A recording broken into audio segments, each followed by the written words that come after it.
Hi guys, today I'm going to be showing you how to make this cute little dog plushie. It's super easy, anyone can make it. I made it using socks. You don't need a whole lot of materials for this. I'll be linking all the materials you'll be needing in the description. If you want to know how I made this, keep watching. So the first thing I'm going to be doing is turning my white sock inside out. Then I'm going to be drawing a half circle line across the heel of the sock using a pencil. I really recommend using a pencil rather than a marker because it doesn't smudge a lot, so it won't get onto your fingertips and then make your sock all black. You don't need to worry about how neat your line is because nobody's going to actually see it. It's just there to help you when you're stitching. So what I'm doing is I'm tying my white thread into a double strand, and then I made a knot at the end of it. So I'm making a back stitch. I'm going to insert the needle into the back of the sock, and then I'm going to go forwards along the line and then backwards into the last hole we made. Forwards along the line, backwards into the last hole I made. And so you just repeat this sequence until you stitch along the entire line that you drew. So that's how your stitches should be looking like at the back.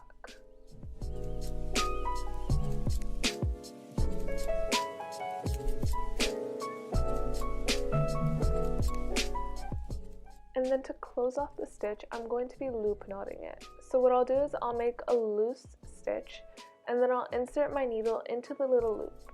I like to do this twice to make sure that it's really secure. And then I'll cut off the strand as close as I can to the surface. And so that's what you should have. So now we're going to be cutting around the edge of the stitches. You don't need to cut super close to the stitches, just make sure that you get a nice toe shape. So now we're going to be cutting horizontally across the toe. Make sure this hole is big enough so that you can flip it the right way around. And you'll also be needing this hole to stuff your cotton in. So yeah, you should get a nice clean shape after you turn it the right way around. So now I'm stuffing enough wool for my head. And then I'm getting an even bigger piece of wool for the body. You should get like an avocado shape. Make sure that you stuff in the wool in one go. You don't want to be removing wool and adding wool, or else you're going to end up getting lumps. So to seal off the opening of the sock, I'm going to be making a running stitch along the opening.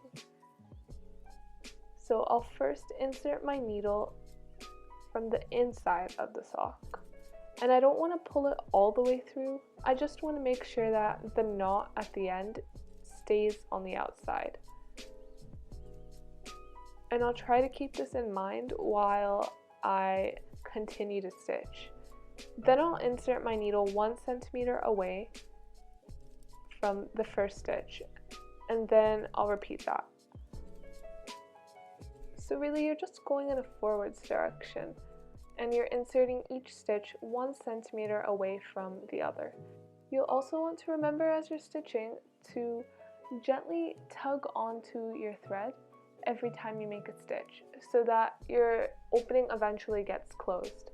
But you don't want to pull too hard, or else your thread will come off completely and all your work is gone. So please do it gently. You can also tuck in the opening of your sock once you're done, making a full circle around so that you can get a nice little clean base.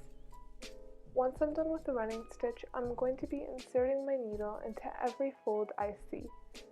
I'll be doing this until I make a full circle around the base.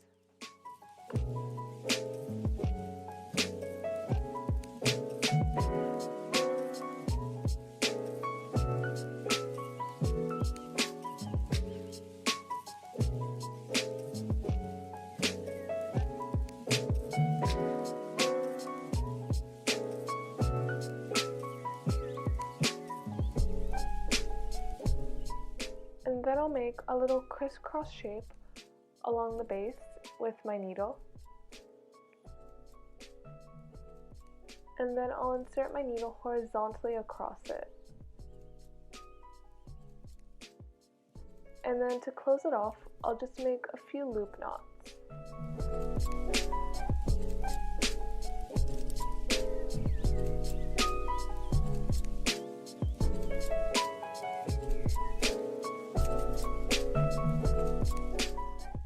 Okay, so for the dog's ears, I got my colored sock, I chose purple, and I'm making 2 avocado-like shapes with my marker. I honestly regret using the marker because I got my fingers all smudged and then I made my white sock all dirty. So I took a purple colored thread that would match my sock, and I'm going to be back stitching along the line the same way we did for the white sock.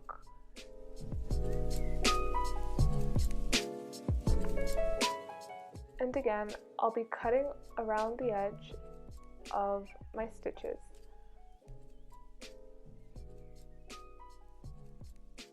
And then I'll make a little opening along the ear so that I can flip it the right way around. And that's how I'll stuff just a little bit of cotton into them. So after I did that, I made a ladder stitch to attach the ear onto the body. So first I made a stitch into the ear and then the body. It's really easy. So a stitch into the ear and then the body. It's that simple. And you just go in a forwards direction. Make sure you don't stitch the entire ear onto the body. You just want to let it dangle a little bit so it can look more natural.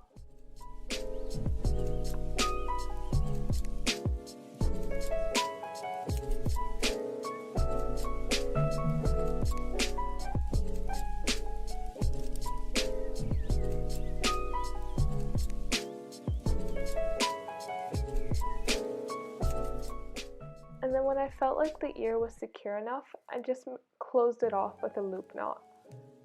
And then I repeated that with the other ear.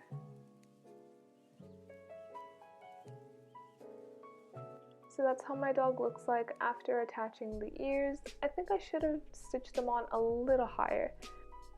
Now I'm going to be marking my eyes with a black marker. Make sure you mark them farther than you intend them to be because they tend to get closer as you stitch them onto the body.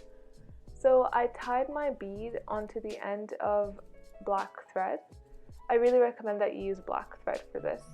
So I inserted my needle into one dot and then I made sure that it came out of the other one. This can be tricky. Please don't poke yourself. So I inserted my needle back into the other side and then I'd thread it through one bead, just like that, yeah. And then I'd push it through onto the other end and then I'd loop it again into the other bead. And so you just keep repeating this until you feel like the beads are secure enough.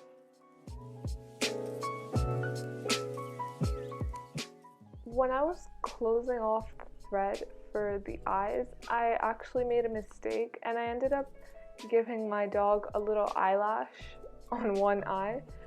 So this is how you actually do it. So when you're inserting your needle onto the other side of the eye, don't pull it out.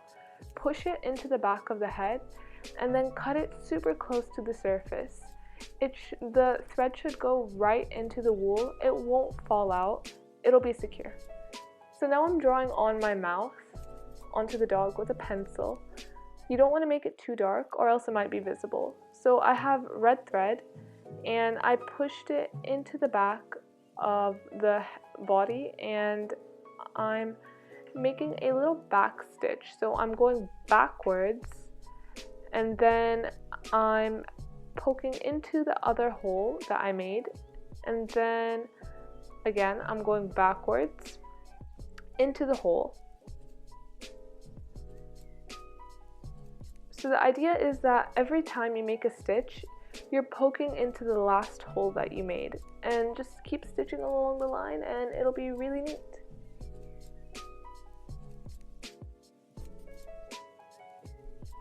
And then to close it off, when you're making your last stitch, instead of coming out normally, just push your needle out into the back of the dog's head. I like to do it behind the ear, and then I cut the thread off super close to the surface. Now I'm cutting out my dog's nose with little foam. So once you know how big you want your nose to be, go ahead and get some all-purpose glue and stick it right onto your dog. I was really upset about how asymmetrical my dog's face looked, so I decided to add a few more eyelashes to it. So what I did was I inserted my needle onto what would be the end of the eyelash, and I pushed it right above the eye. Don't worry about the strand, we'll cut that off later. Then I inserted my needle back into the first hole, and I pushed it out onto the back of the head. I made a loop knot and I cut it off. You don't have to make a loop knot if you want, you can just cut it super close to the surface. So now I'm going to be making the tail of my dog with the leftover purple sock I had. Again, we're making a back stitch along the line we drew.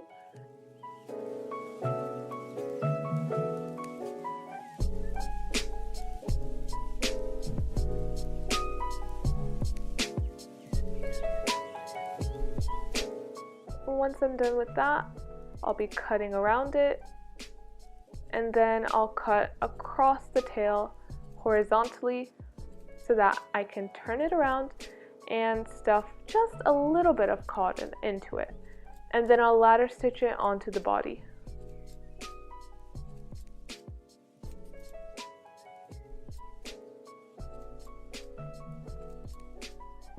And close it off with a loop knot.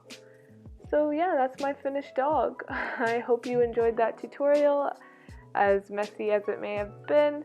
And if you didn't know already, I'm planning to donate every toy that I make to children in need once I've created a significant amount of toys.